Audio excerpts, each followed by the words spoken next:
Hello everyone, welcome. I just finished a good session of playing the new server slam that Diablo 4 is doing, preparing for the actual launch next month, and I played a Sorc. After playing most of the classes last patch, I knew which class I had to play. This is just always what I've been into is I don't know, hot powerful women. I don't know what it is. But yeah, magic casters wielding the elements, dropping meteors, whatever. Ever since Diablo 2 especially, this has been my class. It's been my go-to. And especially with the very, very few mobility skills that are in the game right now, for me, Sorc is basically the only fun playable class, particularly after the nerf to Necro. So a few things changed with this patch, and I did a lot of testing. I had to adapt for the changes. They were very significant changes, particularly to the Sorceress and her most powerful skills that people might have been playing last time. Both Chain Lightning and Hydra got very significantly nerfed. Chain Lightning might still be okay, but Hydra feels, I don't even know if it's worth it all. Maybe as an engine to kind of trigger some flame walls and stuff like that. But as a primary damage dealer, it feels pretty bad. It got significantly nerfed. I'm not going to go into extreme detail with the changes right here. But as you can see, Hydra is now doing 22% damage instead of 57% damage. It lasts 2 seconds less. Chain Lightning bounces 1 fewer times. It does 11% less damage. And the enhanced Chain Lightning now only does 10% increased damage instead of 25% after bouncing off of your character. So it got nerfed quite a bit. I put together the build that I played previously with the Hydra and the Flame Wall and all that, and it felt pretty weak. Looking at the patch notes, however, if we go to charged bolts, we see that charged bolts went from 33 to 53% damage, and the enhanced charged bolts, which does an explosion if you hit with at least 3 on the same enemy, now does 24% damage instead of 15%. And I found that it did significantly more damage than basically any other core skill that Sorceress had access to.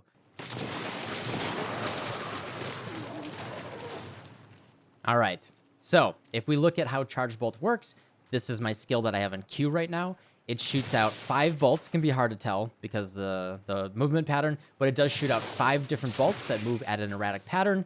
You'll notice that trying to get them all to hit the same target could be rather challenging, and basically you have to be melee range. However, if we do hit the same monster with all 5 of them, we will do about 510 damage, plus an additional 70 damage on top of that for 620 damage, which is significantly more damage than any other core skill that we have access to. Not to mention that Charged Bolts only cost 29 mana, which is also noticeably less than most other skills that we have. The downside here is we have to be melee range. If we want them all to hit, we gotta be right on top of the monster.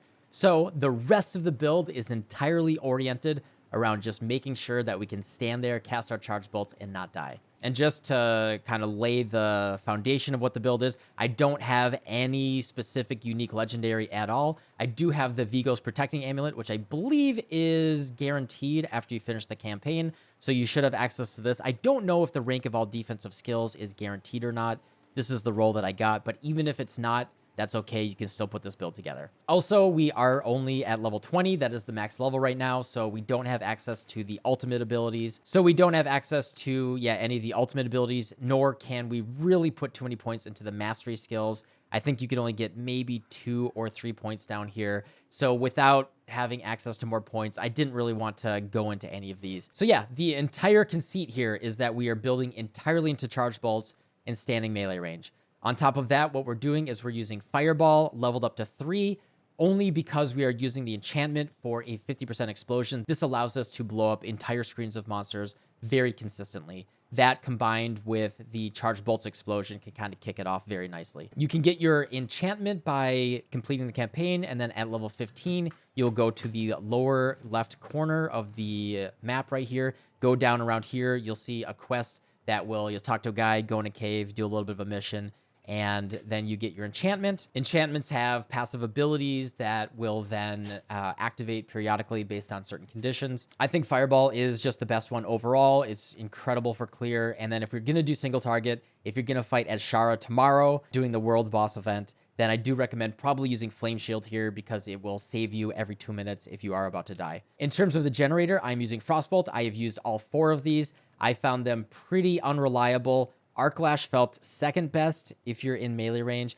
but I do like the ability to at least generate mana when I'm not melee range, and Arc Lash requires you to stay melee range. So if you want to run away and you're low on mana, that can be really uncomfortable. So we're going into Glinting Frostbolt right here, which generates 4 mana when you're hitting a chilled enemy, and since Frostbolt always chills, it will generate a lot of mana very, very consistently.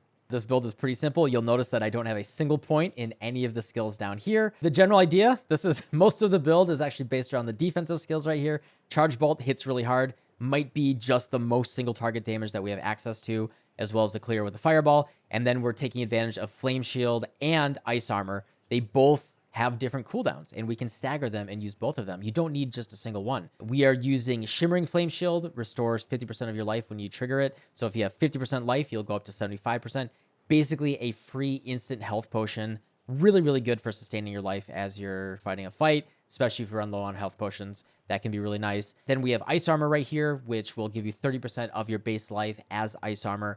Also, as you do additional damage, that shield will get larger. By staggering just these two, you can basically face tank most things in the game.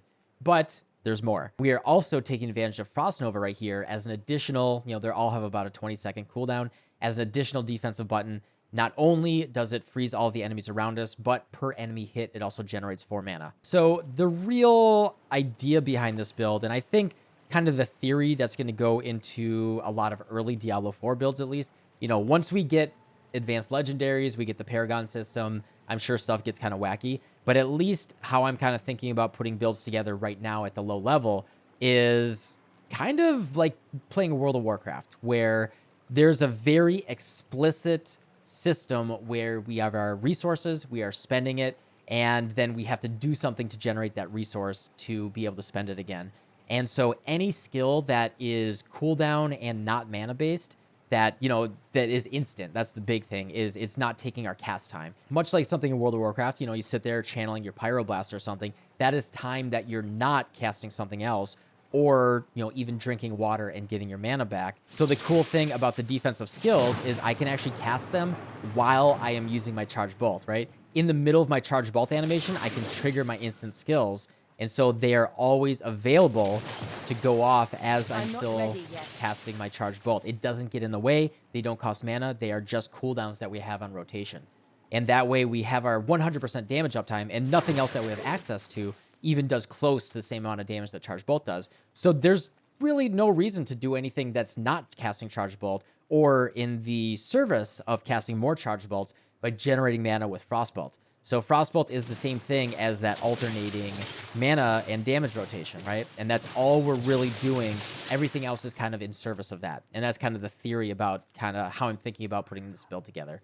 And just like builds in general, at least at low level, hopefully it gets a little bit richer later on. Yeah, that's the general idea. Just to show you off the clear and the explosion right here, we'll get all the monsters kind of grouped up, and you can see all of the fire explosions. That is the power of the Fireball enchantment. For me, it's pretty much mandatory for Sorc to feel really good playing the game right now. It was just as incredible last patch. At least for the regular dungeon and running around killing packs of monsters, I think it's pretty mandatory.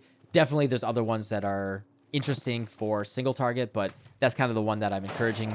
And also with the Charge Bolt one, we have access to kind of like a kickoff explosion, right? With the lightning shock nova. And then just to show you like the defensive characteristics, right? Like when my life gets low, so I have the bubble, that's guaranteed as part of the quest, so everyone has access to this. It makes you invulnerable, but if my life gets to 50%, I press Flame Shield. My life, I get 25% of that back, and Flame Shield actually does a lot more damage. It will alone kill entire packs of monsters, which is pretty incredible. And then the other thing is, if I am not able to still get out of danger, then I can press my Ice Shield, and then that's pretty good. And then if Ice Shield wears out and I'm still feeling uncomfortable, then I press Frost Nova. I can teleport out, then I'm in safety, then the danger comes back, then I can press the Flame Shield. Flame Shield's just gonna kill the whole screen anyway. And then, yeah, that's the general idea, is you want to be thinking about those 3 utility skills as you're fighting the packs of monsters, and then weaving, basically just going between Frostbolt and Charge Bolts. And you're just doing that as your regular damage rotation, going back and forth on those, and then looking at your defensive skills as a secondary rotation. And that's kind of just the theory behind the build. And I'll show you a little bit of the gameplay here, walking through a dungeon really quickly.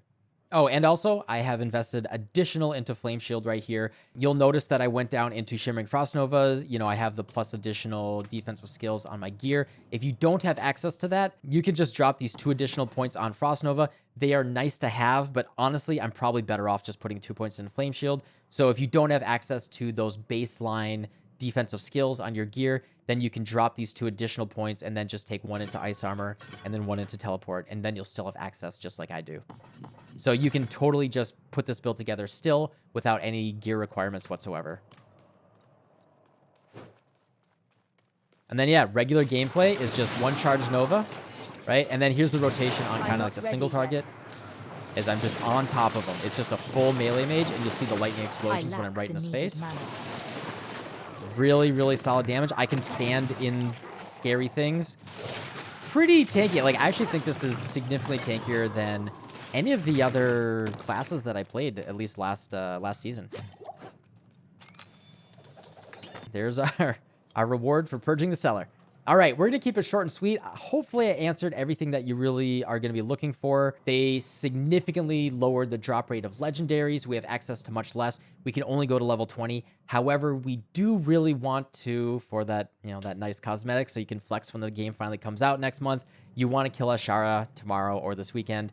And to do that, you are going to want a strong build. This is what I'm going to be running. I am very, very confident fighting Ashara tomorrow. And honestly, probably more confident than I was with the previous build.